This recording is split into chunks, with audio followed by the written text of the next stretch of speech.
Tu arrives à l'hôpital, on découvre que tu es trop malade pour faire la greffe tout de suite, ton cœur est Voilà. fatigué, c'est ça? Voilà.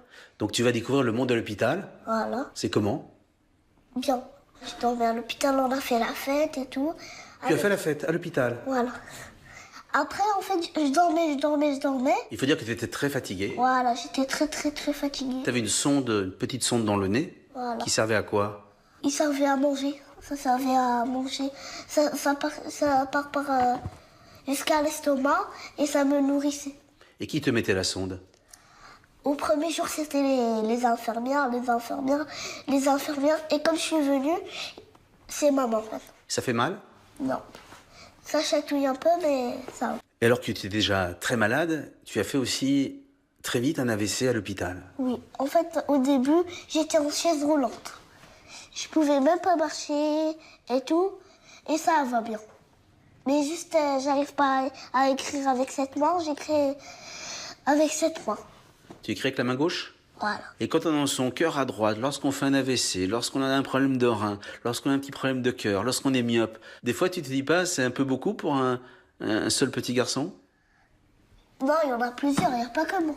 Jamais tu t'es plaint? Non, dans la vie, il faut jamais se plaindre. Et est-ce que tu as eu peur de pas guérir? Non. Je croyais en Dieu et voilà. Et tu demandes quoi à Dieu? Je lui demande d'être un enfant normal, de boire de l'eau, d'aller faire mes besoins et de guérir et quelqu'un me donne un rein. Et que quelqu'un te donne un... Voilà. Et je serai guérie et voilà, je suis là. Raconte-moi un peu cette vie à l'hôpital d'enfant malade. Il y avait plusieurs cas de malades. Il y avait le cancer, il y avait la dialyse, où il y avait plein de gens qui faisaient la dialyse comme moi. Et il y avait bien sûr des cas plus difficiles que moi. Et toi, tu as toujours été très heureux, très joyeux. Voilà, c'est ma nature. En fait, moi, je suis spéciale. C'est-à-dire? Je suis joyeux et tout. Parfois, des autres, ils sont moins rassurés que moi.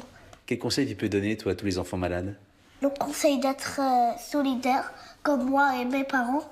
Mais parfois, vous pouvez pleurer parce que ça fait du bien, parfois, de pleurer. Parce que je comprends tous les trucs. Tu sais que ça peut être grave. Tu sais que ça peut mal se terminer. Je sais, bien sûr.